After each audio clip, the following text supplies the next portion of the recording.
kasih Tuhan, kami bangga, kami kagum.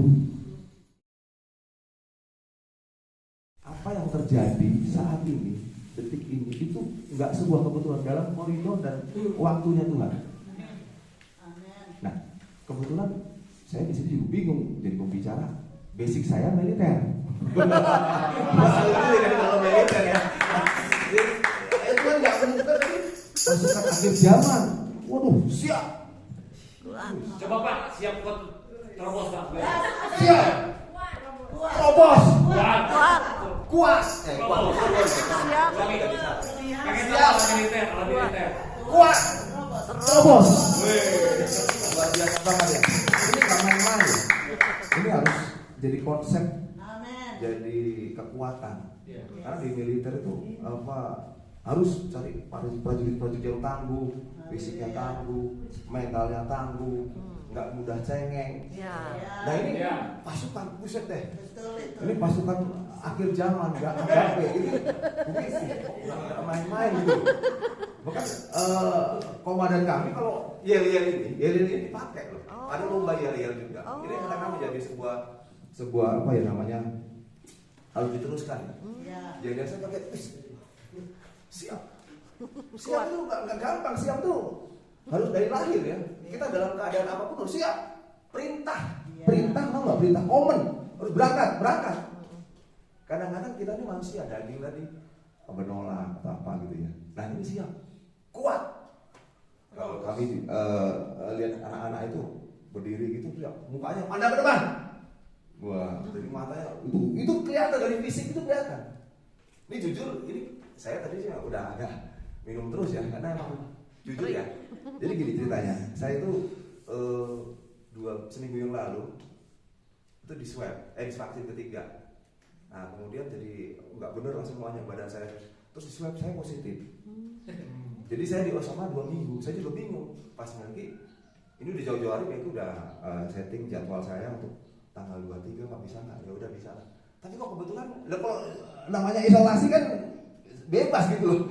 2 minggu itu mah ngapain? Tapi jujur tidak ada merasakan, cuman pada saat vaksin 3 hari itu saya, wah sudah jelas lah, ngilu-ngilu, kayak masuk ke tubuh ini apa air, jadi pusing berat dan pokoknya nggak jelas. Tapi setelah dari situ saya setiap hari lari siang, kagak ada sedikit pun yang saya rasakan. Oh, kena matahari ya, maksudnya kena matahari pagi ya. Saya nggak tahu. Cuman saya merasa, saya kan tahu yang tahun saya itu pada saya itu tubuh saya sendiri. Jadi saya merasa kuat aja, nggak ada apa-apa. Nah kebetulan hari ini saya jadi bebas, hari ini bisa keluar begitu aja ya. Nah jadi begitu tenang begitu, nggak ada. Tadi sempat kaget, Pak Joko gimana, infonya sakitnya gimana? Saya bilang dari awal saya udah ngomong, saya itu nggak apa-apa gitu. Cuman itu salah mungkin, dia bilang, saya juga agak protes gitu. Lah saya nggak merasa apa-apa kok. Saya kalau main volley itu bisa 4-5 set. Jadi saya nggak memanjakan diri saya. Iya betul. Ya kan saya bisa bersaing sama anak-anak yang muda-muda. Saya 50 tahun, you latihan sama saya sebulan, pasti yang terpilih tim nasional, tim depo, tim kantor saya lagi. Bukan saya sombong, saya orang yang punya jiwa yang punya harapan gitu. Semangat. Saya harus berjuang, saya harus semangat. Karena ini yang diperlukan Tuhan. Ya. Menghadapi kenyataan hidup ini yang diperlukan Tuhan. Iya. Ya, jadi saya nggak tahu ini sebuah mungkin kebetulan, enggak, buat saya nggak kebetulan. Dan di sini sudah diatur pasukan agape akhir zaman. Yes, siap, kuat, terobos. Waduh, itu nggak main-main. Jadi sebelumnya perkenalkan nama saya Joko Siswanto ya. Joko Siswanto. Saya pangkat PL2, masih aktif.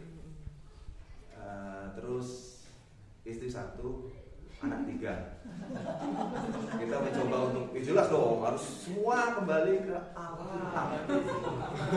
Semua kembali ke laptop. Saya nggak mau jalan.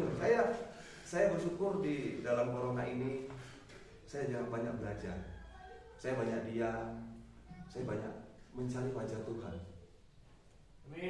Itu penting, mencari wajah Tuhan, mendengar wajah Tuhan, mencari wajah Tuhan. Tadi banyak diskusi, saya banyak terima semua karena saya pengen mencari. Saya basic dasar manusia ada roh, Kejadian 1 ayat 26. Dibutuhkan nafas. Itu basic dasar. Jadi Bapak Ibu kalau bicara tentang penginjilan, ini harus dipegang ya. Basic dasar manusia ini harus hafal. 3, namanya trikotomi. Ini roh, ini jiwa, ini tubuh. Ini dulu. Tapi sebetulnya ini saya nggak ngajar, saya nggak khotbah. Dalam Alkitab itu Tuhan nggak banyak khotbah, Tuhan banyak mengajar. Banyak mengajar. Cek aja. Makanya itu Matius 28, pergilah seluruh bangsa ke Samaria, Yudea, Samaria, dan pergilah baptislah mereka dalam Bapa, dalam nama Bapa. Jadi nama Bapa, Putra, dan Roh Kudus. Nama itu Bapa, Putra, dan Roh Kudus. Ajarkanlah mereka, jadi mengajar. Ajarkan mereka dan muridkanlah mereka. Jadi artinya begini. Saya hanya mengulang ayat-ayat yang sudah tadi buka. Saya hanya mengulang banyak Bapak Ibu yang sudah sering mengingat ayat-ayat ini. Jadi gini, suka nggak suka, siap nggak siap, enak nggak enak, itu sebenarnya postingan yang saya tulis sendiri di grup itu. Saya berharap saya di sini dijamu di sini luar biasa banget dengan pemandangan indah, pokoknya spesial banget lah gitu. Saya berharap di sini jadi kubu, jadi tempat rumah Tuhan, di sini center di mana Bandung dimenangkan. Tadi Bapak Daniel beriman akan lebih luas lagi. Saya berharap di sini kalau bicara tentang penginjilan itu sangat luas. Kita akan diskusi di situ gimana penginjilan itu bukan hanya door to door, tapi bisa jadi memberikan semua apa yang kita lakukan. Mungkin dana apa, penginjilan nggak bisa berjalan tanpa dana. Nah itu bisa dipakai untuk memenangkan jiwa. Nah kembali bahwa babak terakhir ini siap tidak siap, enak tidak enak, kondisinya gimana pun, kita ini masuk dalam sebuah peperangan. Itu penting, itu peperangan ini penting. Ini namanya apa? Perang rohani. Kalau di militer jelas, tuh jelas bahwa kalau ada latihan perang itu kita sudah kongsi ya, nanti kamu begini, kalau begini, kamu serang begini. Itu kayak tentara Indonesia untuk melatih skill atau kemampuannya dengan latihan dengan Malaysia, dengan Australia atau yang lain itu sering latihan. Nah, dalam peperangan rohani itu nggak ada latihan. Langsung. Jadi nggak main-main. Dan 2 yang ditawarkan, Bapak Ibu, 2 yang ditawarkan. Coba konsep kita sekarang. Saya sekarang udah berubah. Konsep pada saat saya memahami firman, pada saat memuji Tuhan, semua berubah. Saya lebih sungguh-sungguh lagi. Firman itu saya buat, itu kekuatan Allah untuk memenangkan dalam Roma 1 ayat 8. Kekuatan Injil untuk memenangkan. Jadi di situ saya merasakan, waduh luar biasa. Saya mulai sekarang nggak main-main baca firman, saya nggak main-main baca Alkitab, firman Tuhan, termasuk ujian. Ini saya juga bingung tadi mau bawain apa ya. Takutnya kan, mohon maaf tanda kutip denominasi. Ada yang tanda kutip orang-orang yang aliran keras atau tepuk tangan juga salah. Saya lahir dari situ. Prosesnya lahir dari situ. Saya memahami, saya mencari kebenaran. Saya masih itu proses. Tapi di sini enggak. Ganas. Ini yang saya suka gitu loh. Lah, itu sebetulnya ekspresi ya. Kalau kita itu Alkitab dia loh. Daud waktu tadi saya singgung tadi waktu dia perang, sampai dia lepaskan sembarangan itu perangkat raja itu dilepaskan semua loh. Sampai dia bilang istrinya itu Absalom. Nikah itu ini orang gila gitu. Emang mau jadi tuan kayak orang gila harus kayak gitu. Artinya apa? Kita sungguh-sungguh. Kita all out. Gitu. Itu yang Tuhan minta kan. Karena gini. Terus sorak-sorai itu yang Ibu Yeriko lanjut. Pada saat, jadi saya sekarang mengartikan sebuah pujian pada saat memuji itu saya lagi terontokkan kuasa-kuasa pemburu-pemburu di luar. Amin. Saya biasanya begitu. Pada saat saya memuji Tuhan, saya memposisikan diri saya sedang berperang ini. Amin. Itu yang saya lihat di situ. Yeah. Bagaimana orang-orang percaya semua kalau Kota Bandung ini satu titik berdoa, menyalakan api. Itu pada saat hadirat Tuhan, pada saat pujian dinaikkan, itu hadirat Tuhan bertata. Tuhan suka dipuji.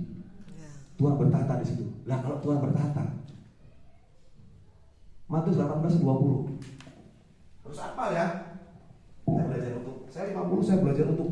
Tadi kan konsep saya mengartikan firman Tuhan sungguh-sungguh. Jadi saya, Bapak kok hafal sih Pak gitu? Padahal nggak hafal juga. Banyak ayat-ayatnya nggak hafal. Coba buka Matius 8 ayat Matius 18 ayat 20. Apa tuh? 1-2 orang berkumpul dalam aku ada di tengah-tengah. Loh. Ada Yesus di tengah-tengah kita. Saya tuh memandang ada Yesus di tengah-tengah saya. Lah kalau Tuhan yang raja di tengah-tengah saya, lah apa penyakit? Pasti ada minimal, bukan minimal, pastilah, jangan minimal. Kalau bicara Tuhan tuh jangan mudah-mudahan. Pasti dia akan membawa dampak. Iya. Kalau nggak ada dampak, tanyakan ke diri saya, tanyakan ke pribadi masing-masing. Karena dia lagi ketuk pintu. Barang siapa yang membuka, dia akan masuk. Nah, di sini yang saya bicara tadi. Tapi nanti dulu. Sabar. Pada saat, coba ada yang baca. Aku salah kok, saling kita saling ini ya, belajar. Matius, siapa yang udah bisa baca?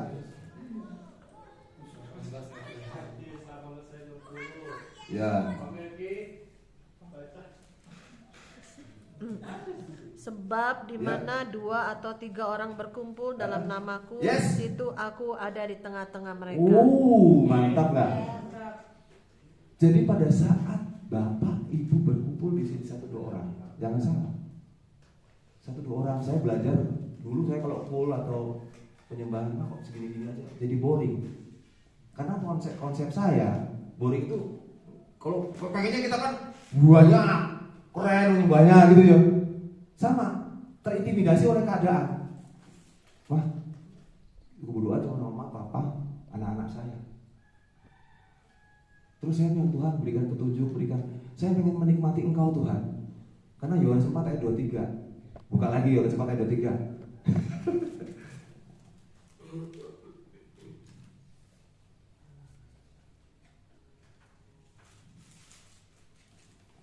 Tetapi saatnya akan datang. Saatnya akan datang nih. Dan sudah tiba sekarang nih. Bahwa penyembah benar akan menyembah Bapa dalam roh dan kebenaran. Sebab Bapa mengendaki penyembah yang demikian. Jadi yang dikehendaki Tuhan, yang diingin Tuhan, penyembah dalam roh dan kebenaran. Saya belajar Alkitab, makanya saya bersyukur waktu ditanya, Pak, ini ada guru baca firman. Terus gimana? Bapak ikut ya? Nanti dulu. Orang saya baca 1 pasal dia nggak mungkin. Ini 2 pasal, nggak mungkin lah. Tapi udah Pak, kalau yang baik kenapa nggak ngikutin? Kata istri. Ya udahlah, tak ikutin aja. Terseok-seok bacanya. Awalnya sulit, waduh terseok-seok. Tapi saya mencoba mendisiplinkan.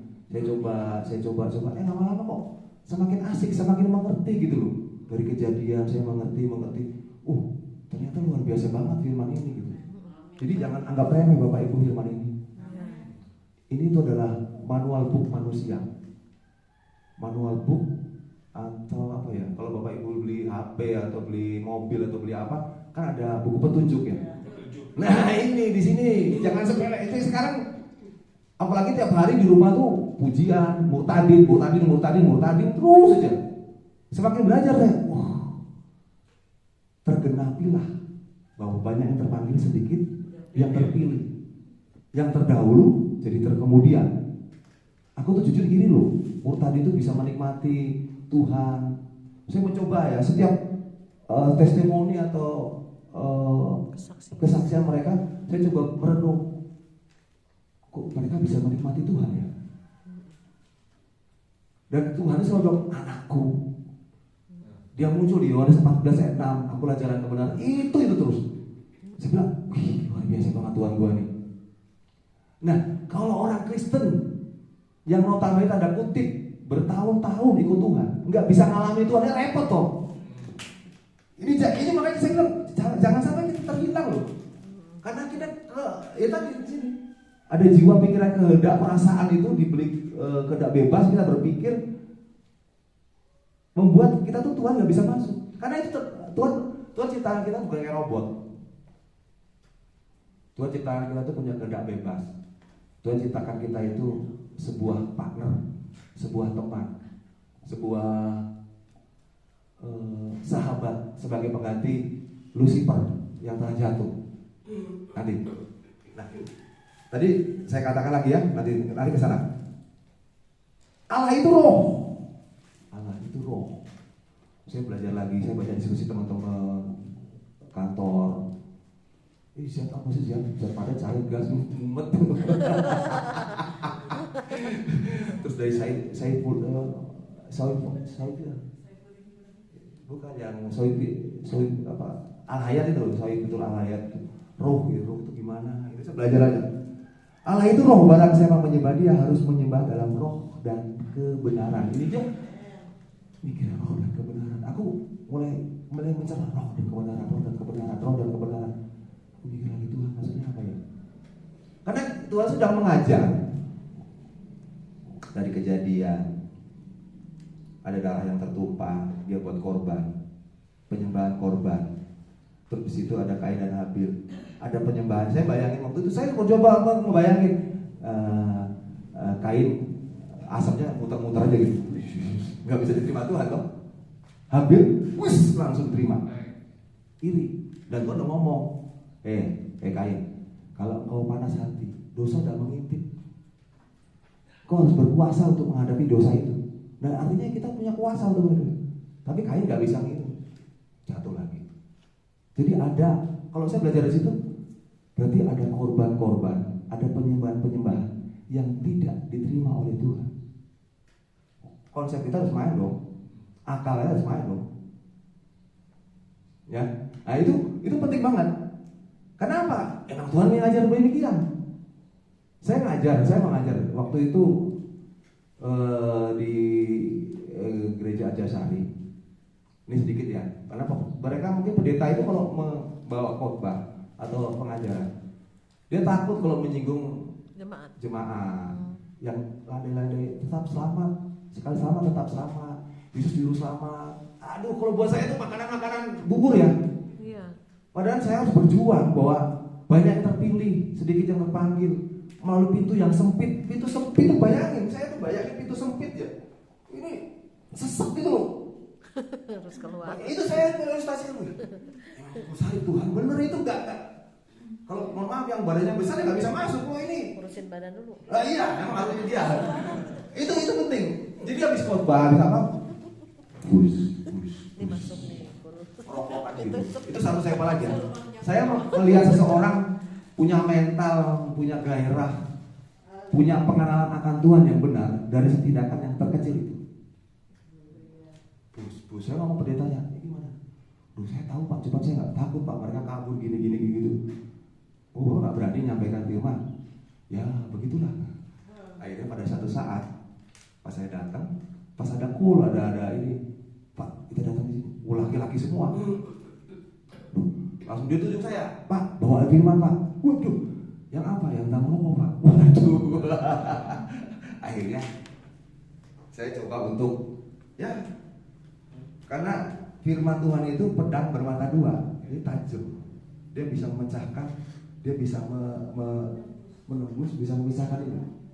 Jangan salah, pedang bermata dua. Jadi pedang roh itu. Dan makanya saya harap di sini juga harus tahu firman, perbanyak firman. Karena perang itu nggak main-main. Hanya dua yang ditawarkan, menang atau kalah, mati atau hidup.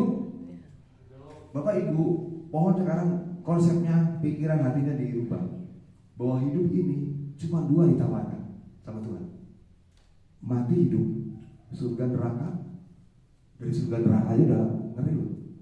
Nah maksudnya kita lebih hati-hati lagi, kita lebih introspeksi diri lagi, kita lebih sungguh-sungguh lagi sama Tuhan, hidup benar di mata Tuhan. Tadi roh, menyembah roh dan kebenaran, artinya menyembah dalam roh, tidak terbatas ruang dimensi. Banyak yang bisa bahasa roh, pujian, tapi saya bicara kebenaran. Saya ngomong waktu kubu doa sama anak istri, saya ngomong, Joel, namanya Joel, saya sering ajak anak saya untuk mengerti kebenaran. Sampai berapa dia tahu tentang Tuhan. Jangan sampai saya pelayanan anak saya karena suatu hal nggak siap, nggak matang, bisa terlewat. Jangan salahkan anaknya. Karena sekarang kita sedang berjuang dalam internet. Kita bisa, kalau nanti dikatakan tadi kan, pergilah ke Yudea, Samaria, Matius 18 ayat 19-20. Ini ayat ini harus hafal ya. Sorry, Matius 28 itu. Betul nggak? Ini kan aku judulnya pembahasan fondasi penginjilan dan kerjasama tim ya. Jadi harus benar nih, tadi menyembah dalam roh dan kebenaran. Hidup kita harus benar. Kalau mau penyembahan diterima Tuhan, mohon maaf, standarisasinya Tuhan itu tinggi banget. Mohon maaf, ini bukan kata saya. Biar penyembahan kita tuh masuk. Kita sedang belajar menyembah. Tadi saya singgung tentang korban. Setelah Yesus mati di kayu salib sudah selesai. Nah, korban dia ini sebuah penggenapan, sebuah pengajaran yang baru. Kalau saya pernah diskusi atau dengerin diskusi itu, perjanjian itu bukan isi materainya, jadi bukan materainya, tapi isi perjanjian sama. Tuhan Yesus tidak berubah. Maksudnya gini, ada orang Kristen ada yang disunat atau tidak disunat, itu boleh nggak? Terus pertanyaannya, oh kalau gitu Tuhan nggak berubah-berubah. Nah, Tuhan berubah dong dari dulu. Sekarang di kitab sekarang nggak disunat, itu nggak penting. Yang penting sunat hati. Yesus itu menggenapi hal-hal seperti itu. Banyak penggenapan yang terjadi setelah Yesus sunat hati, lahir baru. Nah itu penting sekali. Yang terpenting justru itu. Coba Matius 28 19-20. Karena itu pergilah, jadikanlah semua bangsa muridku. Jadi tadi disinggung istri bahwa bukan tugas pendeta, bukan semua, tapi tugas kita semua yang mengaku Kristus atau Kristen itu disebut pertama di Antioquia, yaitu pengikut Kristus. Jadi orang-orang yang tingkah laku bicaranya seperti Kristus, ya itu ya. Semua bangsa muridku dan baptislah mereka dalam nama Bapa dan Anak dan Roh Kudus, dan ajarlah mereka. Jadi mengajar ya, melakukan segala sesuatu yang telah kuperintahkan kepadamu, dan ketahuilah aku menyertai kamu senantiasa sampai akhir zaman. Keren nggak? Tuhan ngasih peran seperti domba tadi. Dia menyertai kita. Ada Tuhan di belakang kita. Ada bos, ada jenderal yang tadi diilustrasikan, nggak main-main loh, diperlengkapi semua loh. Udah bangga banget, keren banget kan pokoknya. Saya bangga jadi ikut Tuhan itu, saya bangga. Kalau saya ikut dosa-dosa saya, waduh, saya ini mantan narkoba, perokok. Saya bisa lepas tanpa ada pelepasan kayak ini, tapi saya berasa karena saya mencoba untuk mengerti. Nah ini saya teruskan tadi ya. Tadi Matius 22:37. Kalau saya mau bicara tentang penginjilan, di sini dulu aja. Matius 22:37-38. Ini saya pakai karena gini, manusia ini trikotomi. Kita ini trikotomi. Ini sebetulnya gambar Kejadian 1 ayat 26 sorry. Baiklah kita menjadikan manusia menurut gambar dan rupa kita. Jadi desain atau goal atau pertama awal Tuhan menciptakan manusia, dia manusia yang kekal. Dia bukan nafas tuh ruah. Hampir sama dengan Tuhan. Makanya mungkin ada tadi isi menyinggung bahwa banyak tuayan, kalau nggak dituai mati atau jatuh. Nah ini bisa jadi roh ini menjerit. Kita sedang menjerit, kita sedang mencari roh ini ke pemiliknya. Yang Pengkhotbah 12 ayat 7. Pengkhotbah 12 ayat 7.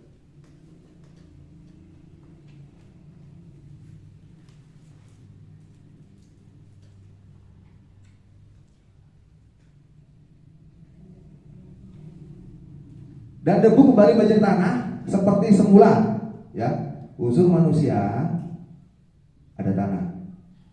Jadi kalau saya ngajar ke teman-teman posting, manusia itu ada 4. Manusia tanah ada. Dilihat ini manusia ini kayaknya nggak bisa sendiri nih, nggak baik, nggak bijak, nggak bagus. Itu firman Tuhan loh yang ngomong, bukan aku. Baiklah aku jadikan manusia sepadan. Dibuat tidur, diambil tusuk, tulang. Jadi manusia tulang. Debu tanah, tulang. Jadi 1, sperma telur, Kain dan Habil. 3, debu tanah, tulang. Sama debu tanah, tulang itu daging lah, katakanlah yang Kain dan Habil dari daging ya. Tapi ada sama satu manusia tuh, Roh Kudus, firman. Manusia dari firman itu. Yang keempat, manusia firman. Manusia yang tidak berdosa. Dalam Al-Quran banyak itu. Saya belajar di situ. Rohuloh, kalam tuloh, pada mulo kalam muloh ya. Kalau ibu yang dari Kedah mah, yang dari Kedah ada 1 ya. Wah ini calon-calon bagian penginjil yang Kedah. Amin. Hidup Sally.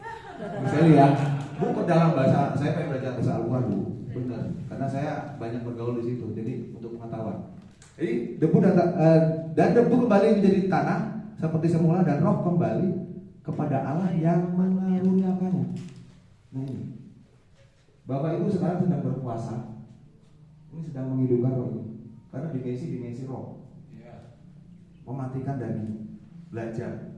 Ini puasanya 3 hari belum apa-apa. Yesus 40 hari bu.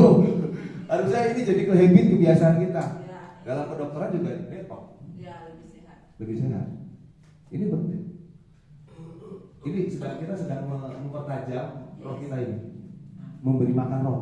Sekarang kalau kita pujian, penyembahan, dengar firman, kita sedang kasih makan roh.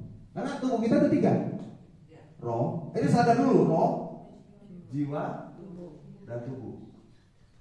Jiwa di sini. Jiwa, ini ada perasaan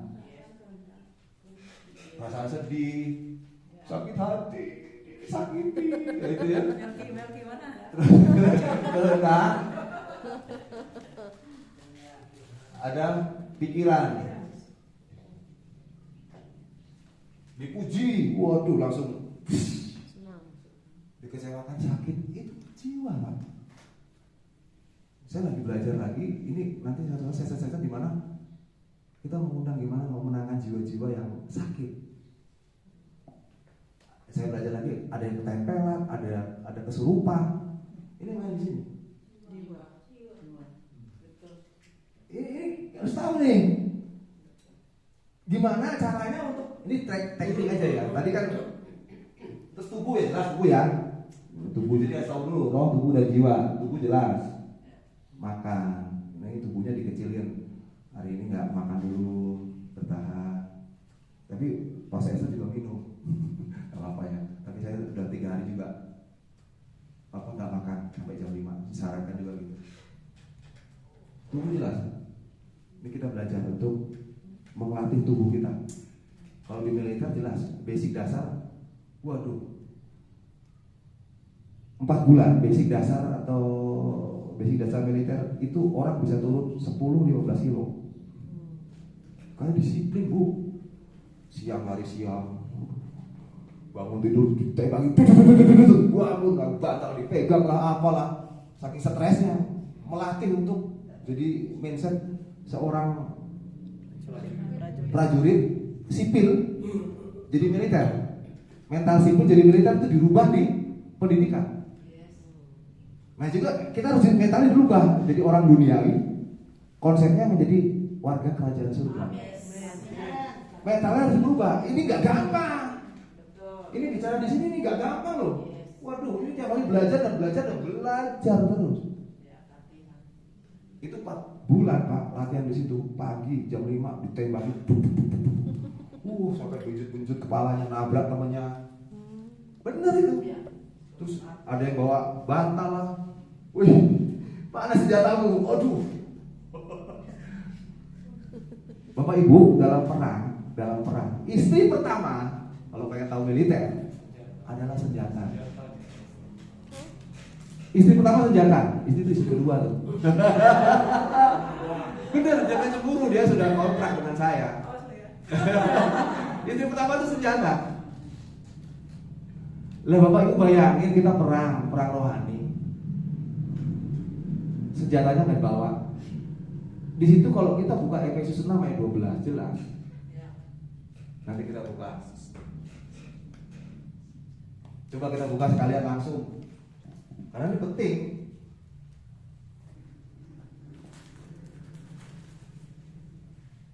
Kalau saya tulis gini, mungkin ada yang lupa ayatnya kan bisa. Kita sering belajar ya, gak ada yang pintar di sini ya. Efesus 6 ayat 12. Ini ya kenapa undang saya nggak tahu juga. Terus tadi juga ya pasukan akhir zaman, pasukan itu gak letoy, pasukan itu gagah, pasukan itu siap, pasukan itu punya semangat gitu loh. Amin. Ya salah sendiri. Siap. Kuat, terobos. Itu kan luar biasa banget. Efesus 6:12. Karena perjuangan kita bukanlah melawan darah dan daging. Stop dulu. Perjuangan kita bukan darah dan daging. Ini daging darah. Sadari bahwa peperangan kita bukan suami kita, bukan orang yang masih ngerokok, bukan orang yang bukan mertua kita, bukan saudara yang bukan seiman. Itu darah dan daging. Artinya kita, makanya tim ini penting sekali. Di situ ada tim doa, di mana doa itu untuk menghancurkan kubu-kubu atau menghancurkan pikiran-pikiran yang negatif atau roh yang menahan. Alam bawah sadar itu bisa jadi. Jadi perjuangan kita bukan alam dada lagi. Lanjutin.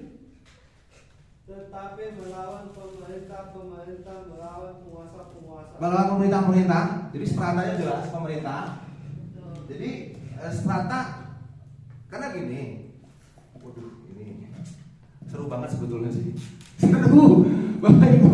Kalau mau perang, Bapak Ibu harus punya strategi perang, teknik perang. Harus punya itu, jangan asal-asalan.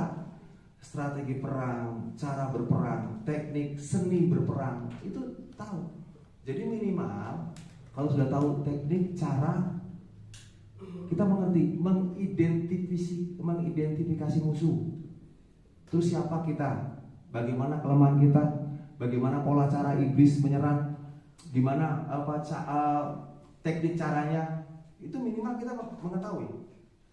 Makanya di sini dikatakan bahwa melawan pemerintah. Lanjut. Melawan penguasa-penguasa. Melawan penguasa-penguasa. Lanjut. Melawan penghulu-penghulu dunia. Melawan penghulu-penghulu dunia yang gelap ini. Lanjut. Melawan roh jahat di udara. Ya, jelas ada pemerintah. Di bawah pemerintah ada penguasa. Di situ ada penghulu. Terus dia ada apa lagi? Roh-roh jahat di udara. Jadi strata atau teknik atau kekuatan musuh yang kita hadapi, dia itu seperti dunia ini sebetulnya masuk dalam sistem dikuasai pemerintahan oleh setan. Jadi kalau masalahnya saya belajar dari Tony Daud, okultisme, banyak saya pelajari. Jadi saya menikmati gitu loh, walaupun saya nggak masuk ke sana, tapi saya mengerti. Oh ternyata Tony Daud itu begini. Dia ada visa kalau Bapak Ibu ke Kalimantan tuh ada roh teritorialnya, itu beda-beda. Nah itu harus tahu di bentuk-bentuknya seperti itu. Tapi yang terpenting roh-roh jahat di udara, roh-roh yang kadang-kadang terintimidasi, yang dalam pikiran itu. Kalau sebetulnya roh-roh di teritorial itu gini, dalam sebuah kawasan kita masuk nih, dia kan musuhnya roh. Sebenarnya dia tahu kalau, aduh, saya ini orangnya berusukan. Saya mancing cari ikan di hutan kayak apapun yang dikatakan orang angkernya kayak apapun, saya masukin. Iya, enggak apa-apa. Karena dia udah tahu, wah gue gak mau urusan sama dia. Setan gak mau urusan dengan saya karena dia tahu saya itu lebih besar banyak. Amin. Jadi gak ada masalah saya tuh. Jadi saya harap di sini jangan ada yang takut lagi sama setan-setan ya. Justru harus berani. Jadi saya kemana-mana dah. Yang angker, bahkan katanya, oh pohon yang besar gak boleh dikencingin, saya kencingin. Saya tuh udah saya tabrak itu kayak gitu-gitu. Karena saya percaya roh saya lebih besar. Amin. Kalau yang kayak gitu-gitu mah kecil. Yang berat itu di sini. Pada saat main dalam pikiran, roh-roh yang dalam pikiran, intimidasi, perkataan-perkataan itu yang paling berat menguasai pikiran tadi. Itu bisa masuk di sini.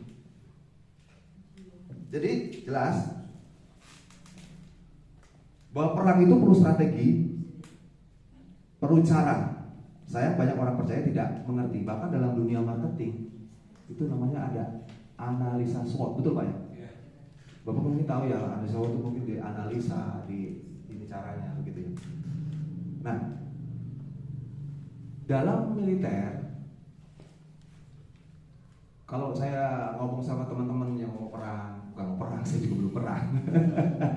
Artinya pimpinan pernah ngomong ke saya, "You mau perang, kamu kenali dulu.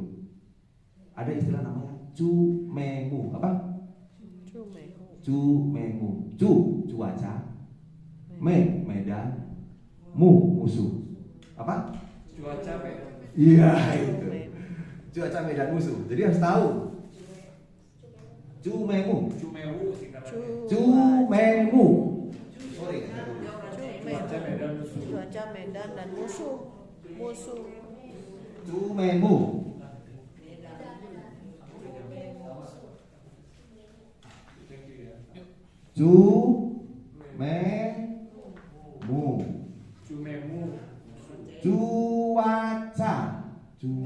Cuaca medan musuh. Nah ini ya, ini harus tahu nih, cuaca medan musuh. 3 unsur itu harus dimengerti dan dipahami setiap prajurit yang masuk dalam medan pertempuran. Ingat, hukumnya wajib. Jadi wajib itu harus diketahui, harus dimengerti bahwa pengertian cuaca medan musuh itu sebenarnya singkatan untuk mempermudah kita mengerti bahwa cuaca medan musuh itu cuma gitu aja ya. Cuaca, kita harus mengerti cuaca malam, siang, hujan, gerimis, atau mana berkali cuaca yang tepat. Jadi ini cuacanya hujan, gerimis, apa lagi? Oh, sekarang kemarin di Kalijati itu kering ya, ada badai gitu kan. Terus apa lagi? Cuaca. Nah itu tentunya untuk menentukan persenjataan yang kita pakai. Kalau malam kita pakai senjata apa? Pakai peredam, gitu, atau pakai apa namanya itu malam teh pakai apa tuh, infrared ya, yang bisa melihat objek dari jauh, atau gelap juga kita bisa lihat ada objek. Nah itu untuk menentukan cuaca seperti itu. Nah terus apa hubungannya korelasi kita dengan peperangan rohani? Nah cuaca ini Bapak Ibu, cuaca ini bicara tentang pikiran, perasaan kita. Cuaca itu bicara tentang perasaan kita, hati kita, emosi kita, apalagi keadaan sedih kita, marah, sedih, banyak masalah, tekanan hidup, terus apa lagi? Itu kadang-kadang dipakai iblis untuk kita jatuh, melemahkan. Betul nggak?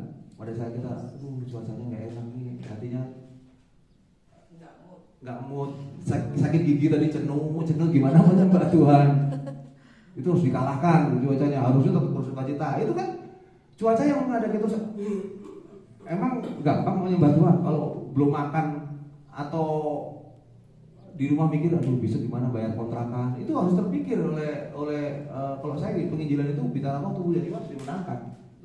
Tiga-tiganya itu harus dimenangkan. Iya. Jangan bicara roh dan roh firman Iya. terus, tapi jiwanya juga harus dikasih makan. Artinya dikasih kail, dikasih pola-pola untuk mendidik dia bisa berkarya. Ternak apa kayak ternak apa, saya banyak belajar dari situ. Iya.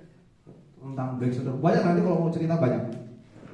Jadi cuaca hati kita, perasaan, tekanan, sedih, marah, nah lagi marah tuh, itu bisa dipakai setan.